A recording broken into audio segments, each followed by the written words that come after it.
Welcome to Dad Hammer, Bolters and Booze, where we discuss all things Warhammer while staying hydrated with an adult beverage.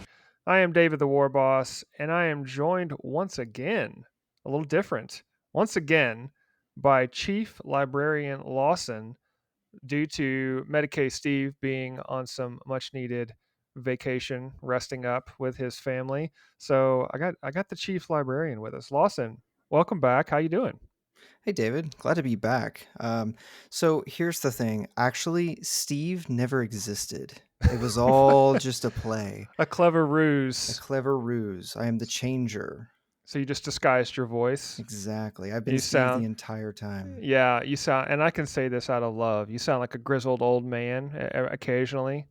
all the time, whenever the mood strikes me. Yeah. Well, good. Well, thankfully, all jokes aside, we do miss Steve. Steve will be back. He just had to step away, for a little. It's tough being Medicaid Steve, and you need to step away a little bit, recharge the batteries, and he's missing out on all the fun though, because we have so much to talk about, and I'm so glad you're here for the second time, and hopefully you'll be a mainstay going forward. Oh wow, setting the expectations pretty high, huh? Yeah, it's recorded now. So now Yeah. yeah, it's too late now. It's set in Okay. stone. Okay. You're All right. required. Well, I'll have to take it up with my chief librarians, my, Yeah, my okay. chiefer librarians, They're the chiefest of the chiefs. chiefest. Exactly. Got it. Well, so glad you're here. Thank you so much for listening. We've got a great show for you. We are going to talk about the Pariah Nexus show. It just wrapped with, unfortunately, just 3 episodes, but the final episode aired. This is going to be a bit of a spoiler cast, so I think previously we've done some reviews, impressions of Pariah Nexus in the various episodes, and this one we'll talk a little bit more about the story. So I'll be sure to let everybody know, and then you can fast forward if you don't want to hear any spoilers. We're also going to go over a recent Combat Patrol multiplayer game we did, a 2v2 at the Dad Hammer compound, aka my house. And we had a really awesome time. Lots of different takeaways, some ups and some downs, and some tips if you're looking to start a multiplayer game. And then we'll also round out the show with a review of the latest White Dwarf issue number 491. There's a lot of cool stuff in there, and we'll talk about it and go over all the amazing content within the latest issue. Thank you so much for listening to our show. As always, please make sure you rate, follow, subscribe on Apple Podcasts, Spotify, wherever you listen. And also just tell other people about our show. Tell them what we're doing here, and especially if you like it, tell lots of people. But you can find us on our website, dadhammerpodcast.com, and on social media. All kinds of good stuff out there. But we are very, very excited to talk about all kinds of cool Warhammer stuff this time. But first, we're going to start with the most important part of every Dad Hammer podcast, and that is, what are we drinking? And, Lawson, this is a little different, but I'm excited because we're going to introduce a bit of a new feature to the show. I know our show is called Bolters and Booze, and don't worry, I've got the booze. I've got it locked down. And I'll start, and then I want to go over to yours because you're providing a mocktail, which I think is really cool for those that maybe are younger listeners or people that just don't consume alcohol. Perfectly acceptable. There's a lot of awesome mocktails out there that taste just as good. But tonight I am I think I've done this before, a little bit lazy, but I have a pumpkin pie liqueur and some vanilla vodka. So it's kind of like a pumpkin White Russian, Hmm, so to speak. Yeah, it's good. Very nice. sweet and very creamy. But I've had this before, so it's a little bit of a lazy excuse for a cocktail. But um, this is what's available. So I got the lame drink. Usually we start with the lame drink, Oh and then we man. go to the one with the cool Warhammer name. That's always the second one. So I'm gonna pitch it over to you, Lawson, with our mocktail new feature. What are you drinking tonight? Well, as the resident flyer of this group's ship, I got to be the one who makes sure we get where we're going. Our Can't we vessel. can't the vessel. I am the pilot of the vessel. Got to Yeah. make sure we get there. Unfortunately, though, my mocktail's not exactly unique. It's pretty plain, but keep it in the Warhammer theme. I named this one the Dante's Oath in Nice. relation to the Blood Angels, and this one is just kind of Sprite, or I used Sprite in mine, but you could use any kind of lime soda, and then I added some grenadine to it. So you could also add some cherries. I just didn't have any cherries. Totally forgot about it. It happens, so it's okay.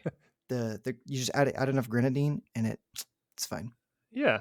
So it's more like I guess just like a cherry Sprite almost, right? Essentially, yeah. It Yeah. was made after the Shirley Temple was the Yeah. idea behind it.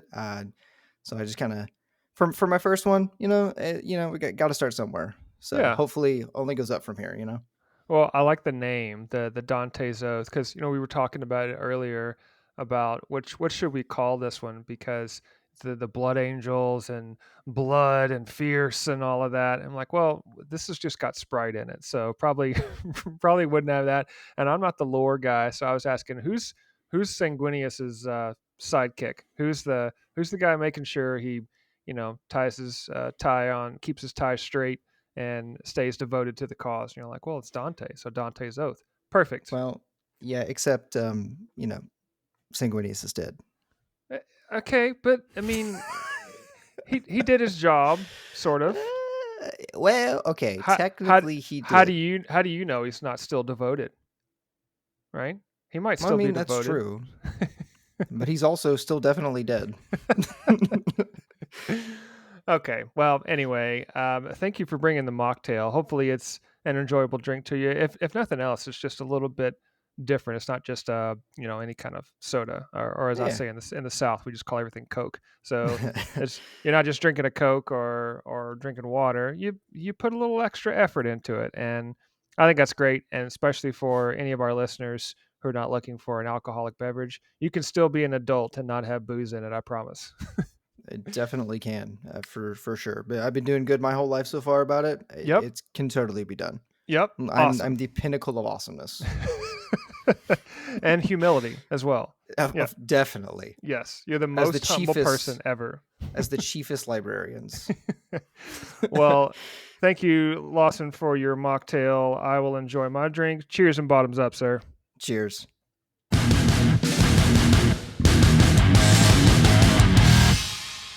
Well, let's get into some news. And by news, I mean the latest Pariah Nexus episode recently dropped, episode 3.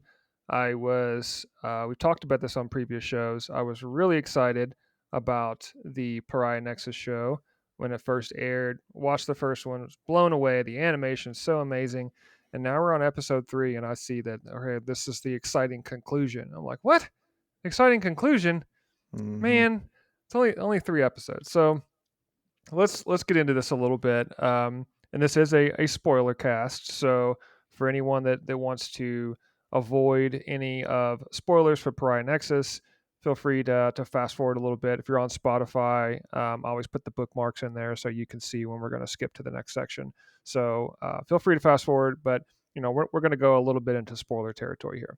But man, I thought the latest episode was really great, but going back even to the first episode where they introduce the Sisters of Battle, is it Danica? I think is her name, Yeah. um, and just she's just so angry, like she's just angry at everything, and it gave me honestly, I always thought the Sisters of Battle from a tabletop model standpoint were really cool. I thought they were neat, but I didn't really understand, the lore. Again, I'm not the lore guy, but I I was just so maybe drawn to the character and impressed with how angry and ready to murder people that you think, oh, sisters of battle, faith and devoted to the emperor. No, they'll cut you.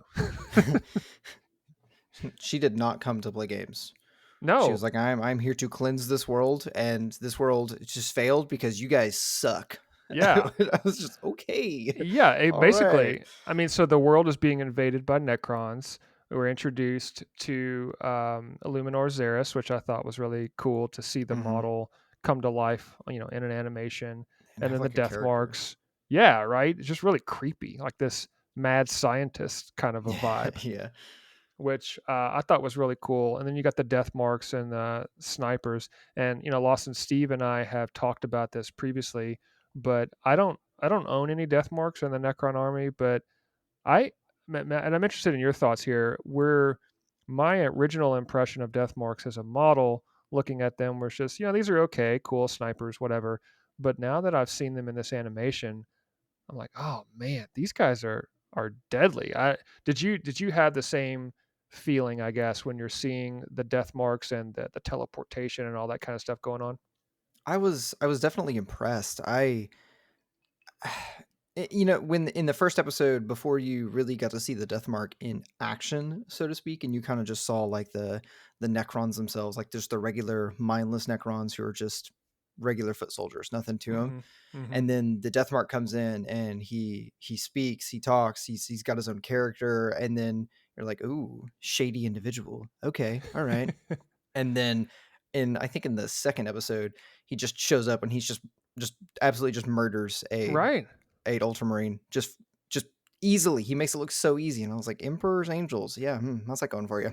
That Not was well. crazy to Yeah, me that he just took out. I mean, because Space Marines are supposed to be these right. superhuman things, and I mean, I still think of that, but I thought that the ability for a single death mark to take out a Space Marine, while I think on the tabletop, I wouldn't necessarily pit those two against each other, but at the same time, a death mark, a sniper of any caliber in any army is going to be able to take out a single, foot soldier. I know an intercessor is more than just a foot soldier, but still, right? You get the idea that they can still take out. Rolling dice with a group of death marks onto a group of intercessors, you're probably going to take some out without Hmm. any, too much of an issue. So I thought this really came to life with this Pariah Nexus show, and made me, and I've said this before, it made me want to go buy some death marks, and I feel like a sucker, for okay, I've given them my money for this Warhammer TV and Warhammer Plus, and now they are almost incentivizing me to go out and buy more models. I don't know, Lawson. I know you're not necessarily a big Necron player, but did you have the same kind of vibe? Maybe even with the Space Marines or Sisters of Battle? Uh, More so as a salamander player, yes. When the salamander entered the fray and Yeah, hit I was like, that's so cool. yeah, Um, but I'm already kind of I'm in on that one. You don't have to convince me. I will say for the Scorpec Lord or the Scorpec Destroyer, yeah. this is again not a Necron player. I apologize if I No, no, no, butchered all that good. one. Um, he was super cool. I saw him and I saw that fight scene and I was like, I would not mind having some of them. I don't play Necrons; they're not going to do me any good, but they're really cool.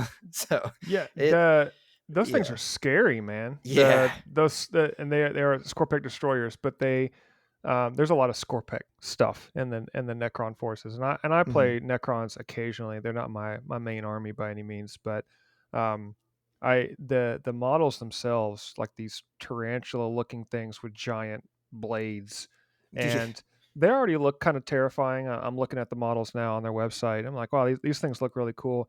But boy, in this third episode, where that a single Scorpec destroyer comes out and just, I mean, lops off the hand of the Space hmm Marine, I'm like, oh snap! Like Yeah. these things are terrifying, man. And again, makes me want to, like, I need some Scorpec destroyers. I don't think I have any yet. I've got the Ophidian destroyers. I've got some other stuff, but the Scorpec destroyers really look like melee, killing machines hmm in the best possible way. Um, I thought, just overall, the third episode was good. It was a little more low on the action, even though it ramped up towards the end. A lot of the, frightened children, frightened humans, and the back and forth between Danica, the sister of battle, and I guess her dead sister now, the ghost. Um, a lot of hmm that back and forth, a lot of story build up, which normally would be really great, but now the show's ended. So I don't mind all the story build up, but I feel like this would have been great if they'd have had maybe 4 or 5 more episodes. You know what I'm saying? Yeah, yeah. It was a honestly, it was a pretty serious letdown. Yeah. Um, and nothing negative toward the show. Necessarily, the show was amazing. I very much enjoyed watching it. I just they did a really good job. Like the first episode was like, okay, I don't really understand what's going on, but I'm here for the ride. It's all good. Hmm. Second episode, they outlined it a little bit better, did a much better job. Third episode, they really flushed out that story, and I was like, oh man, yes, this is awesome. And then it's it till you get. And I'm then like, it's just ah, over. Yeah, just and when I was I think getting that's there. why it was disappointing. I think disappointing Yeah. because I liked it so much and I wanted to see more, Hmm. but we didn't really get to see that. It just ended so quickly. That said, it ended on a little bit of a cliffhanger, right? You don't know what's going to happen with Illuminor Xeris. It sounds, what's the name of the Space Marine? Oh, geez. Ke Starts Ke with Kezakan or is something like, it? I don't remember. One of Mm, the Space Marine character was saying that, he's gonna go after Illuminor Xeris. I mean, it's mhm. obvious that he's gonna seek revenge even though he only has one hand. Now, 'tis but a scratch. Tis but a flesh wound. And he's going to go after Luminor Xeris, and I think that's really cool. So, and then at the very end, it shows the guard going after, and they see the little boy who, and they end it. It's almost like they shot him, but I don't think Yeah. that's the case. So, a really cool, spooky type of a end to the show. Mhm. A little bit of a Blair Witch thing going on at the end, honestly, and I think this is really awesome. I wish they had had 3 or 4 more episodes. But, the only thing is maybe this is just a really expensive show to produce because the animation is so good. Yeah, I don't know. Maybe. Yeah, so, let's end this little segment here, and I'll ask a couple questions. So, Lawson, what do you think that they could have done better? Anything in particular? Obviously, extending the show to a couple more episodes, but is there anything in particular that you would like to see in a second season, assuming that that happens? Assuming we get a second season, I think I would personally really enjoy I say this very lightly, backstory. I'm not usually really invested when a series tells a story and then the entire second season or third season or whatever goes back and just is essentially the whole season is a flashback. Mhm. Those usually just leave me feeling way more confused than normal. But a little bit of backstory would be kind of cool. I mean, there's not a whole lot here though. World got invaded by Necrons. Okay, cool. That's all there really is. But maybe some extra backstory into how we Yeah. got where we're at, or some extra characters with some depth. Because I mean, at this point, you have the Space Marine and Illuminor Xeris, and those are the only characters you have, and they don't have much depth right now because there's not backstory. The only backstory they really told was the Sister of Battle, Yeah. and that was still kind of small. So some extra backstory, obviously some more episodes, and just some maybe some more depth to some of the characters. Mhm. Help me fall in love with the characters a lot more. Help me get really invested into the characters even more. I think that would be really cool. Yeah, I'd like to see, to your point about the backstory. I'd like to see how they got there. How did a flashback or two, a couple of flashback episodes where we see the Necrons invading and what happened. We see a little glimpse of that in episode 3 where they're doing all the attacking and Danica's sister is killed by the Scorpec destroyer. And it's a big gruesome thing, and I get the point of the show is this back and forth between Danica. It's more about Danica than anything. It's about Hmm. her mental instability and her faith in the Emperor and what her duty is. And I think that's really cool. I would just like to see a little more, and also some additional characters. I like the fact that they didn't introduce too many characters into this, Yeah. but if you're only going to do 3 episodes, I thought the Angels of Death show did a little better. That you got a lot of different characters and kind of little Hmm. bits and pieces, and the show was longer, so it felt more like the story was around the entire squad versus this was just a laser focus on essentially two and a half characters, and then I guess the Necrons if you count them. But it. I would like the second season, or maybe series 2 or whatever they're going to call it. I would like that to be like what you're saying, fleshing out the backstories, but also the maybe how we got here. How did this all start? How did we get to the point where the Space Marine and the Sisters of Battle are on this planet?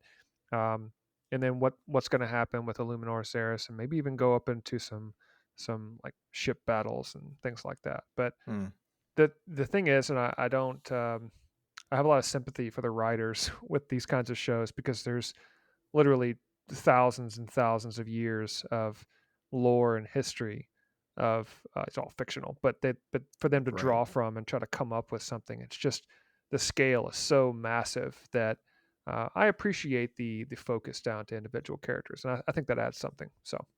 Well, very exciting. Highly recommended if you have Warhammer TV, Warhammer Plus subscription. Definitely check out Pariah Nexus. I would say it is now that it's ended a little early. I would say it's probably the second best show under Angels of Death, but only because of how short it was.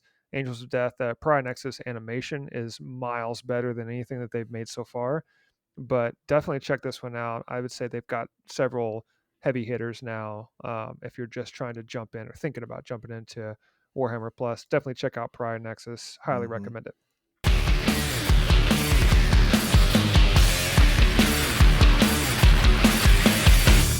So let's now move over to some combat patrol battle reports, but this one in particular was a little bit unwieldy, shall I say. We did a multiplayer battle. We were originally going to have so it was our friends Lee, you, and then one of our other friends Bill. We're all going to come over and we were going to play 2v2 or one-on-one combat patrol, and then we are going to switch. Right? We were going to have play essentially two combat patrol games, and we were going to switch. Hmm. Um, that was the original intent, and then we had the bright idea. Some would say a little scary, but we had the bright idea after watching a battle report on Tabletop Tactics of doing a multiplayer game. Now, there aren't any official rules outside of I think what boarding actions allows for multiplayer. There aren't any official rules for 40k multiplayer, at least not that I'm aware of. Um, and so this was a we had teams. I was on Bill's team, you were on Lee's team, and we had two different combat patrols. So very important to have the distinction there. So we didn't do any points. We just did okay. You're going to take Thousand Suns. That was your Hmm. combat patrol. Yep. Lee was playing Eldari. Aldari. I was the Chaos Space Marines, and Bill was playing World Eaters. So we did Chaos versus others. Sigers. Yeah, sure. It didn't matter. Whatever. We're just having a good time.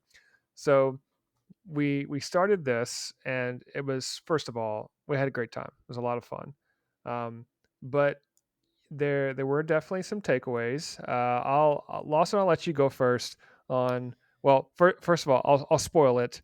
We ended in a draw, but that was mainly because of some shenanigans, and we missed multiple rules situations. We didn't score it right. There were a lot of things that went wrong, but there were a lot of things that went right too. So, what were your thoughts overall on this 2v2 team battle? I think you stated it a little bit lighter. I think the more accurate description of this 2v2 was a dumpster fire, but one that consisted of Nerf guns and silly string everywhere. Yeah, so But it fun, was right? It's fun. it was a blast. Very I messy. yeah, for sure. We were all over the place with that one. It was I always have a blast playing Warhammer. It's never a dull moment. It's always I always walk away very happy with every game that I play, win or lose. It's fun.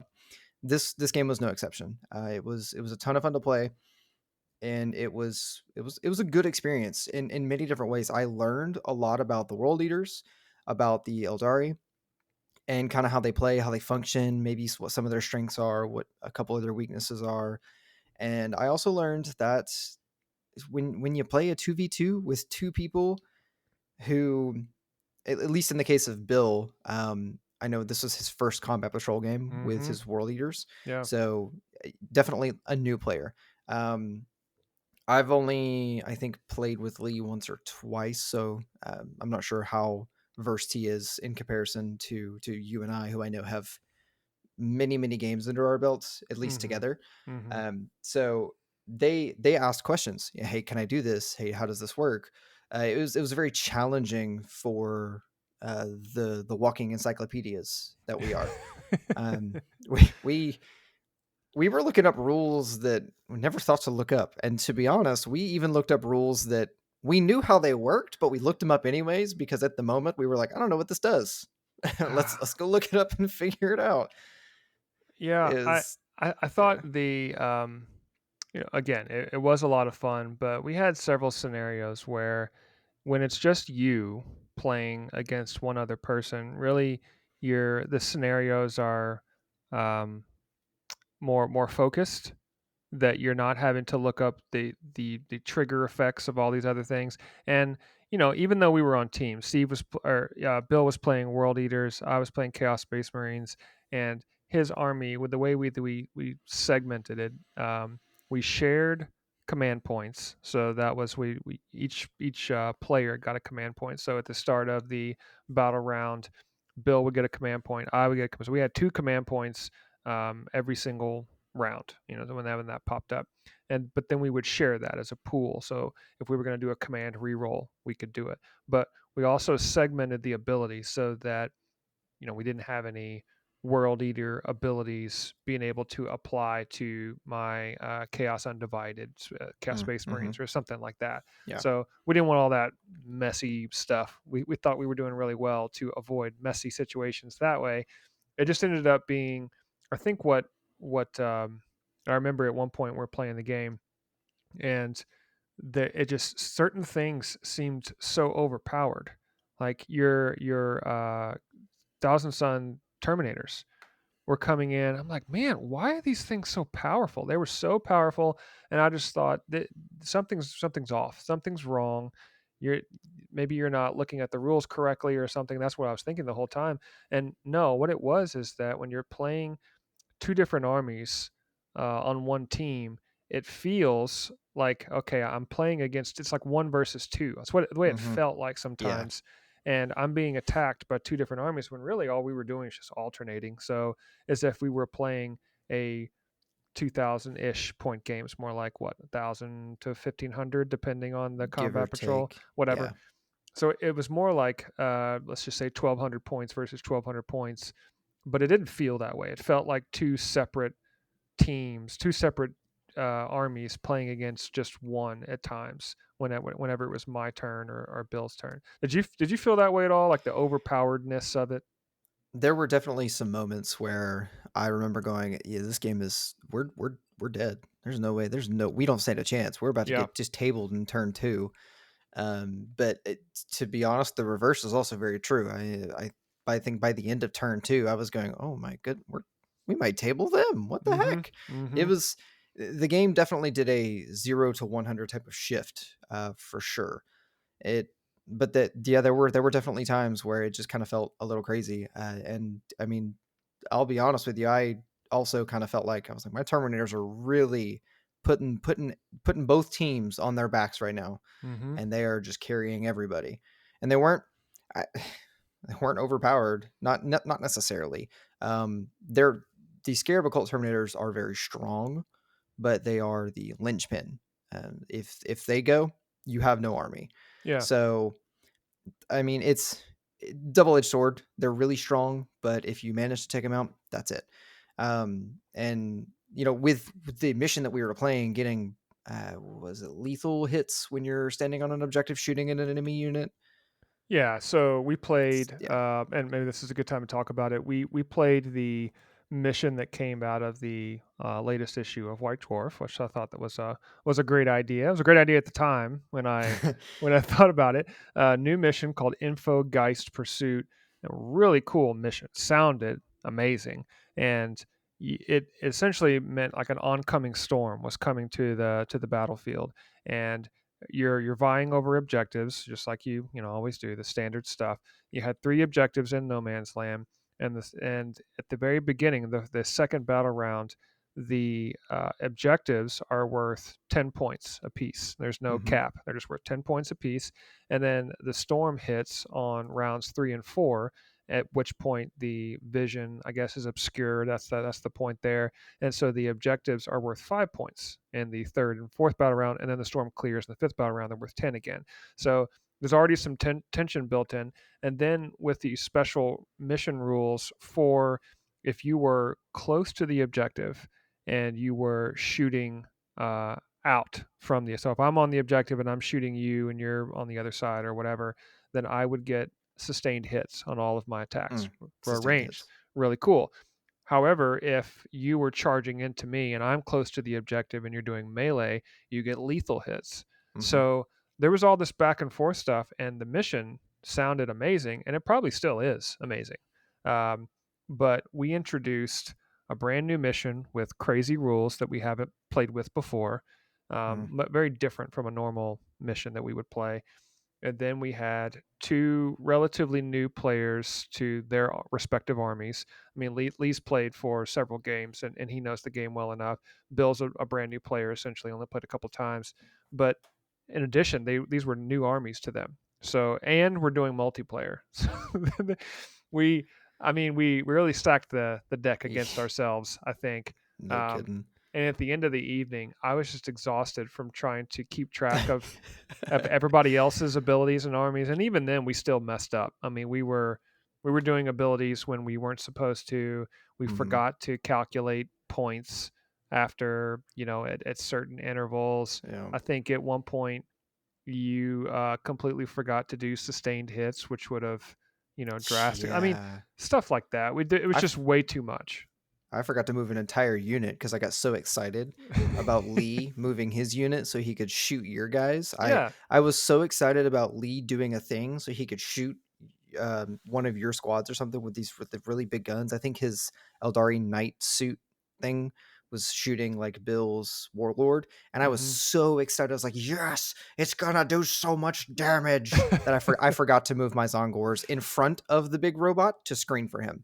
Yeah. It was real bad. It was just, and I caught it well into your turn, and I was like, "Oh no! Well, I Yeah. guess they're gonna stand there for a whole turn." it was Well, I it was think that rough. happens. I think everybody's experienced that. I mean, I Yeah. experienced it when I played a game fairly recently, and I had Chaos Space Marine Havocs sitting in front of a ruin in cover, and then I just forgot to shoot them 2 rounds in a row. Ooh. Like one of my most potent ranged units in the Chaos Space Marine army, and I just didn't shoot them at all for 2 rounds because they were hidden behind the ruin. So, I mean, I don't know. I guess I'm just old and I forget to do things, but and then you're not old and you forgot to do things, so that makes me feel a little better. But That's what I'm I here for. I think the takeaway from our combat patrol thing in general was if you're going to do this, first of all, I recommend it. It was a ton of fun, Hmm. and some of that we talked about some of the rougher moments. I think one of the best moments is when I'm watching Bill with his world eaters charge in, make a charge, make some saves, make some hits, roll tons of dice, and we're high fiving. Like that was really cool. You Yeah. don't get that when you're just playing by yourself. You high five yourself. you Yeah, know, yeah. Well, you're not gonna reach across the table. High five, opponent! I just blew apart your whole unit. Yeah, right. go me. But that was really cool, and you can't replace that. So Right. I'm not trying to steer anyone away from a multiplayer combat patrol battle. I don't know if it's fully balanced or not. That's not really the point. You're really just there to have fun. Um, I think that we tried to introduce a little too much Hmm. all at one time, but the highs outweighed the lows, I guess. I recommend it. My verdict, anyway. I recommend a multiplayer game in this variety, but be ready to be patient. Just be patient. Um, Make sure you understand not only your rules, but probably the other team's rules as well, so that you know what's happening. And then play a really simple mission. Just play something super, super easy. Don't go for something complex because it's just a new way to play. So, I don't know. Lawson, what do you agree, disagree? Have any other points for as far as your verdict on this mission and mode? I think I would probably agree with all of those points. I think to kind of go back on what you said, the mode, the mission that we played, fantastic. I think if you and I were to just play by ourselves, or just anybody do a one on one with it, I think it would be awesome. In this instance, you pretty much nailed it. We tried to do a little too much at once, given everything. Hmm. But again, to reiterate that, I agree with your verdict. The pros definitely outweigh the cons. This was so much fun. Getting together and playing Warhammer by itself is amazing. Getting Hmm. together with multiple people and all playing the same Warhammer game together at the same time, 200% better. Yeah. It's so much better. It was so much more fun. Even though you and Bill were on the opposite end of the table, I got so excited, and I probably shouldn't have, because we're enemies. I got so excited when Lee's robot tried to overwatch Bill's warlord as it charged in, and Lee was set up to do, I think, 7 or 8 damage and just blow the Wipe it. warlord off the table. Yeah, Yep. Yep. and Bill rolled the save, and I think he failed the save, but Yep. spent a command point and Yep. re-rolled it and passed. I was like, that is so cool, Right. and I was stoked for you guys, but also I was like, I should not be happy because this is bad for us. But that was Well, also really cool. So, eh, eh, yeah. I mean, it's totally worth it. that's one of the things about Warhammer. I think is especially when you're not focused. I mean, you bring out. I'm already competitive, and you bring out even more competition in me. And at the end of the night, I'm like, okay, sorry, man. I'm being a little overly competitive here. But my frustration was more just because I was missing rules that I'm trying to help the group out and Yeah. have a fair and balanced game. But regardless, we had an amazing time. I don't regret it at all. One thing I did want to add on to all of this is I personally was trying to go all digital. So with this shift, at least in the beginning, and we'll talk about it here in a second, with Games Workshop moving to PDFs for the index stuff and adding and allowing all the data sheets to be available for free in PDF, and then the Warhammer app coming out, I thought, perfect. I'm going to use a tablet to do this. I'm not going to print off my data sheets like I'd done before, and then worrying about having these the most updated versions and all that kind of stuff. So I went purposefully all digital just to see what the experience was like. I have a Windows Surface tablet, which doesn't run Android, but there is a way to and not to nerd out, but you can download and install a subsystem, an Android subsystem. It kind of goes along with getting the Amazon App Store. That's a thing that you can get.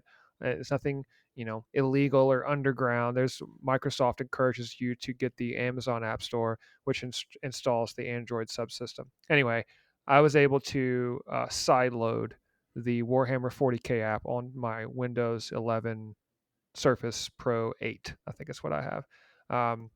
And use that as a tablet. Well, what was great about that is that I also had the core rules PDFs, which are still completely free, on my tablet. I had Adobe Reader pulled up, so I had the core rules up there.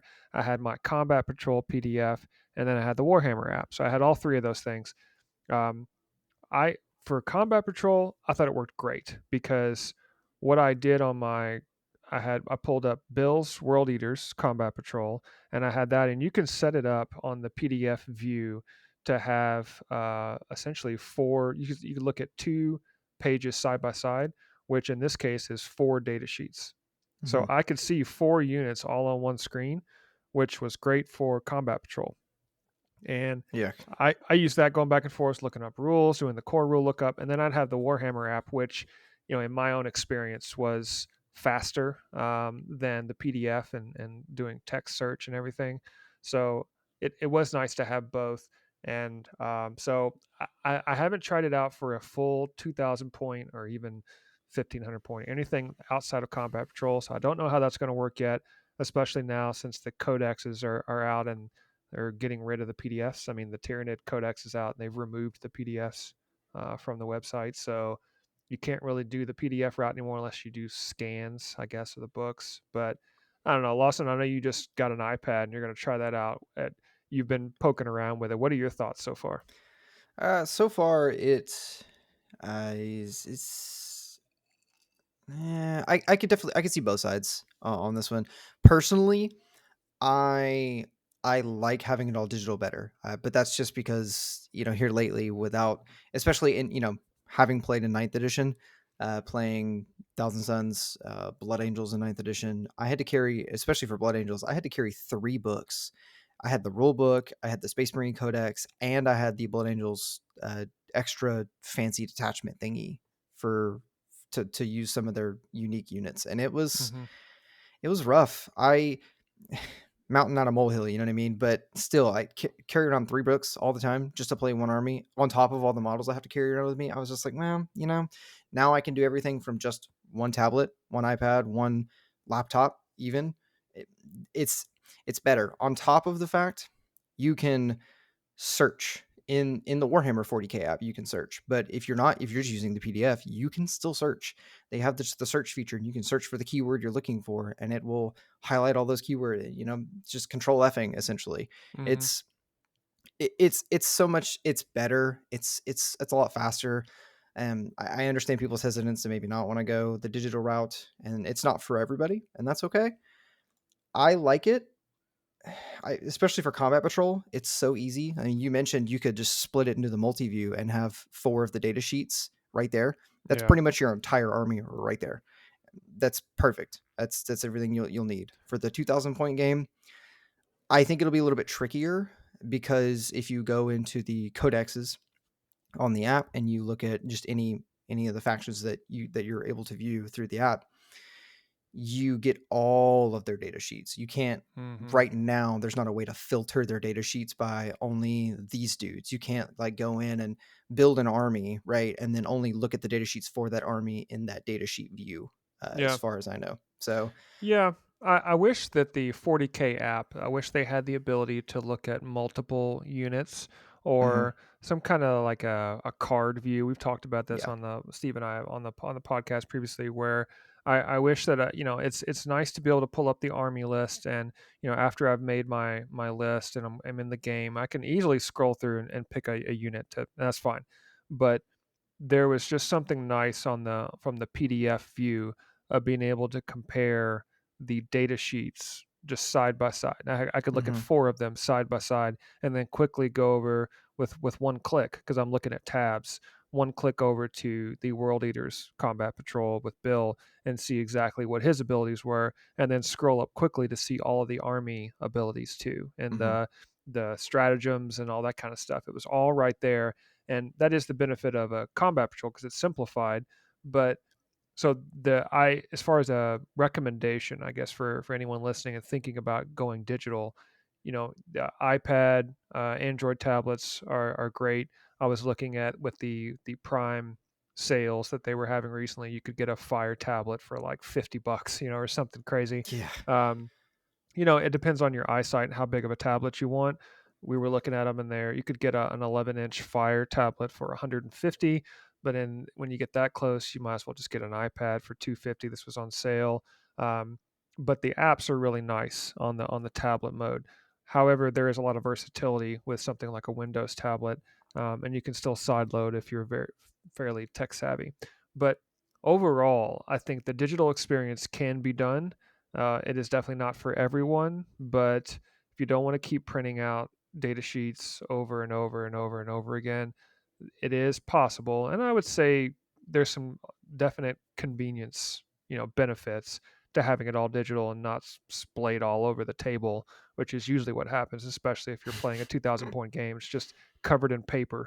Um, I mean, I preferred the single tablet where I could look at everything, but it's definitely not a perfect system. So hopefully, Games Workshop will add an update or two to the 40K app to make it a little more viable for 2,000 point games. It still works. They could just make a couple tweaks and you'd be ready to rock. So anyway, that's just a brief point on the digital versus paper.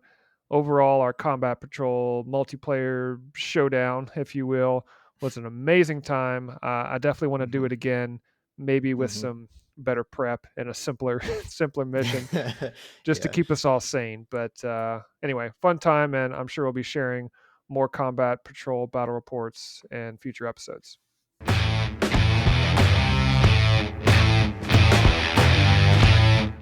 Well, let's wrap the show here with a review of the latest issue of White Dwarf, issue 491. I'm saving this one for the end because this I don't want to say it was a bad issue. I mean, it just depends on your perspective whenever you're reading through White Dwarf. I always look for diversity in content. If they've got a little bit of narrative, a little bit of maybe some of the battle report stuff. I like the tear out missions. We just played the Infogeist pursuit thing with our combat patrol. That was really cool. Um, I like the variety, and this one, I would say this issue 491 didn't have as much of the variety. I think is what I would like. Um, but it still had some good stuff. So I wanted to touch on a few things. The first one was basic training. So they have this in the White Dwarf Bunker every single issue now, and there is a specific section basic training, and this particular section for this month's issue was by Stephen Box with Vanguard Tactics. Again, he's done one before, and the tactics were all around moving models, just movement. And what I loved about this is that he highlighted how important movement really is in 40k. And I think for brand new players, it's something that is so easily overlooked because all of the attention is on shooting and melee and dice, and that's the exciting part. Case in point, you forgot to move an entire unit, because of the shooting.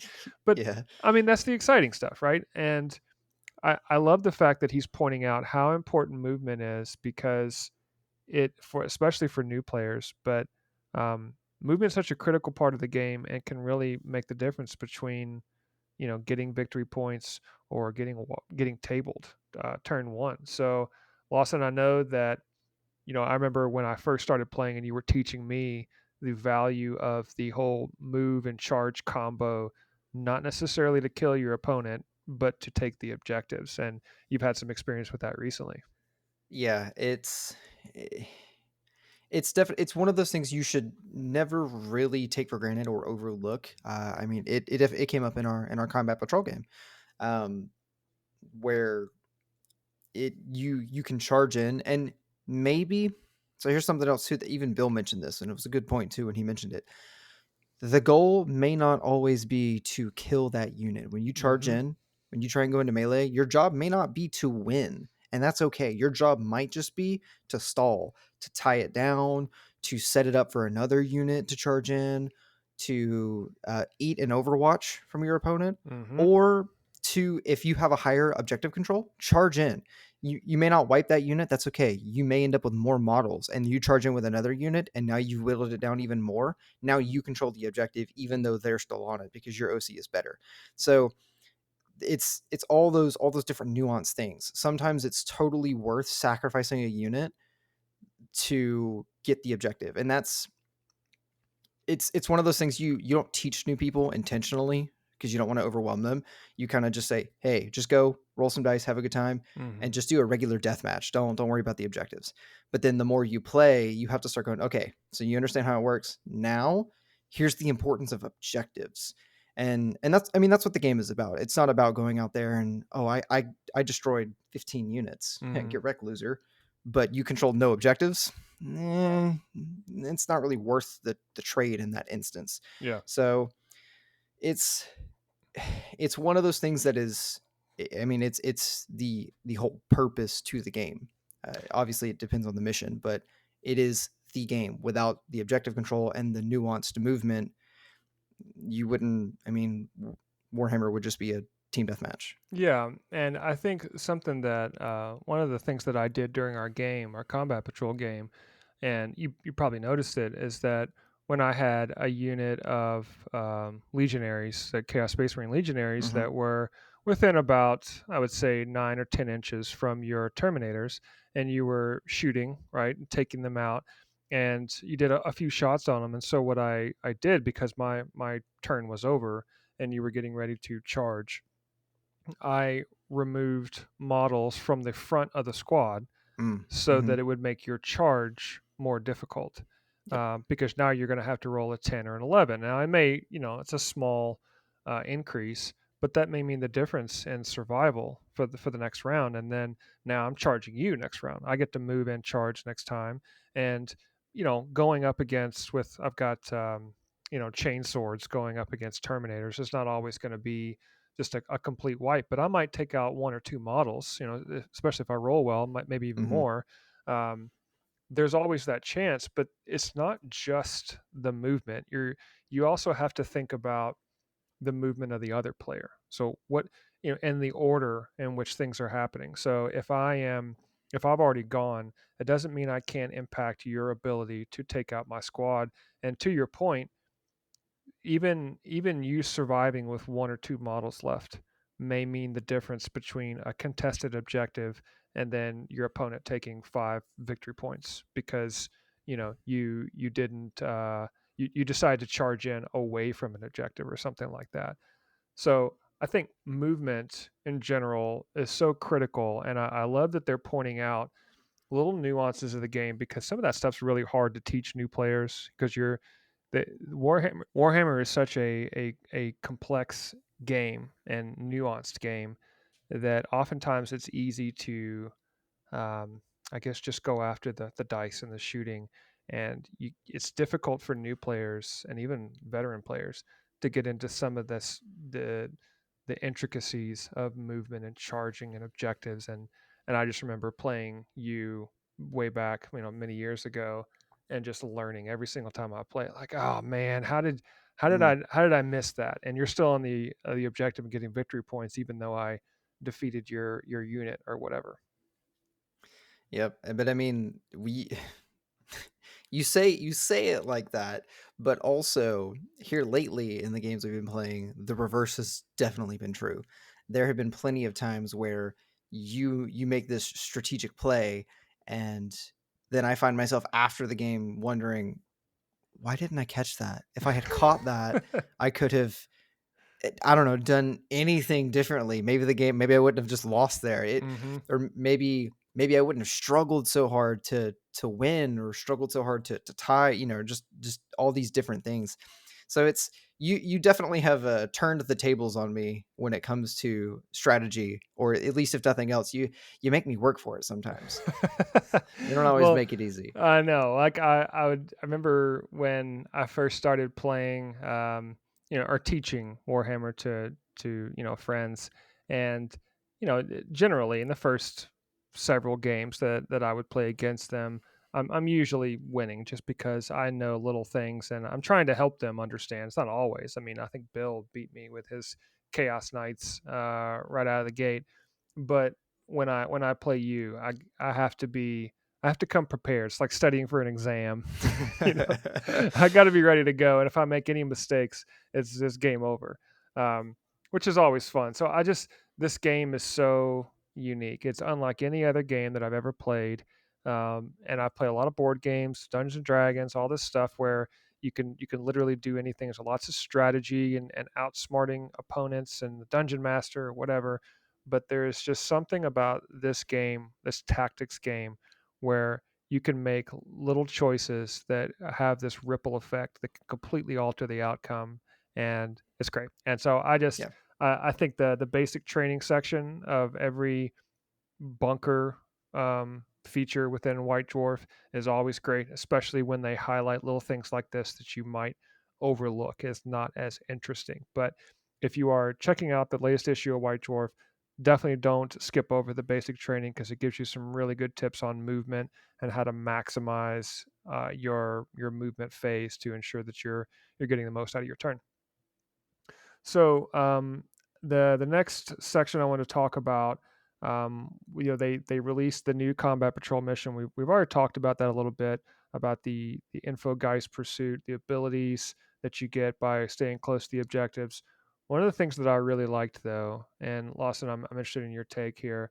I've seen a lot of the missions lately in White Dwarf that are Age of Sigmar related, and they are always so heavy on the narrative and just creating this epic battle with lots of different variety and random things that happen. I remember you and I playing a mission one time where it had like earthquakes and tremors, Oh man, and that was a good mission. oh, so cool, right? You set up the That little was, yeah. what was it? We set up objectives and you had to Hmm. roll dice and Oh yeah, every connect turn. 2 points. Mhm. Oh man, let's see. So you rolled and you connected Yeah. 2 points, and then if your unit was in between those 2 points, then you took mortal wounds. Like, Mhm. I mean, that is such That's a so cool cool. thing, and they don't really do that too much with 40K, which is why I was so excited to play this Infogeist pursuit. Granted, we did it on a multiplayer 2v2 and new armies and all this other mess, but if we had to play just, one on one, I think we would have been able to enjoy it a little more. And I definitely want to play it again. It's a cool mission, but I love the fact that they're leaning heavily into the narrative side of things. And Lawson, I know you've played Age of Sigmar. Would you agree? I guess on the game side with the narrative, with Age of Sigmar being superior in terms of spicing up the gameplay a little bit. Oh, absolutely. I've definitely played more 40K games in my experience than I have Age of Sigmar, and I'm sorry, 40K does not hold a candle to the way and the the impact that the Age of Sigmar story has when you play the game. When you play Age of Sigmar, the story that it tells or the scene that it puts you in, it just feels way more involved. Like you actually feel like you're a commander on that battlefield and you're Mm, actually trying to take pivotal locations to expand your faction's territories or capture whatever. Like it feels very relevant to the game, and you feel seriously directly involved, like you're actually part of it, aside from just throwing dice on a table. yeah. With 40K, they do a good job, but I think that they should definitely lean into the story a lot more. 40K has got some really awesome narrative stuff. It's just like Age of Sigmar in the sense that you can do whatever you want. It's you have the entire galaxy to work with. You could be this army. You could be these space marines that just got stationed on this planet and you've been defending it for 10 years, whatever, nothing crazy, and then all of a sudden there's a chaos incursion that you have to defend against. That's your Hmm. very rough base story. Okay, cool. You can do that because the 40K narrative is huge and very open and allows the ability to do that. And I really think that if they leaned into that a lot more, created more narrative missions or narrative things, like, I mean, again, this combat patrol, amazing. More stuff like that would be awesome, because then it would allow us as players to get involved, more involved, really feel like we're actually a part of the game again, aside from just throwing dice on a table. Yeah. And I think it would just be amazing. I'm a sucker for the narrative stuff. I love playing the games, but I really love telling a story. Hmm. Uh, Crusade, oh, Crusade is so much fun because you make your characters and you get to be those characters. And it's Crusade is amazing. So adding more narrative stuff, perfect. Would be super awesome. Yeah, and I agree wholeheartedly. And this a lot of times in the White Dwarf issues, they have a ton of just narrative content, not necessarily game related. It's not a doesn't accompany a mission always. Sometimes it's just a short story or a continuing story from the last episode, the last issue rather. And what I love about that though is that again, I'm not a big lore person, a big fanatic on that, but occasionally I'll start reading one of these narrative features, and it inspires me for some content that I want to run for the next game. And if nothing else, it's just maybe a couple of paragraphs that, okay, this is what's happening. I mean, even watching the Pariah Nexus show, okay, the planet has been invaded by Necrons, and you've got a joint task force of Space Marines and Sisters of Battle trying to defend a central objective where they're trying to get data, or they're trying to capture the Imperial Guard prisoners or something like that. And you could just make that up, and then now you have a basis for a narrative game. And I love that White Dwarf does that. You mentioned Crusade, Combat Patrol. With Age of Sigmar has more of this Vanguard thing that they keep talking about, and Hmm. I think that's something that they're going to lean into more. I keep hearing Vanguard boxes. They've got a Vanguard carrier case thing that we talked about last episode, where it's the silicone Iron Maiden to carry your figures. So they're doing a Hmm. lot of that stuff with Age of Sigmar. It'd be interesting to see if they come out with something in the future for Vanguard that's similar to Combat Patrol. Maybe not. I'm curious to see if that's going to hit a future issue of White Dwarf where they talk a little bit more about that. But overall, I would say this issue, if you're curious, if you're not a subscriber, I still recommend the subscription. I think it's a good value for a lot of cool Warhammer content. There's just something awesome about having it delivered to your door.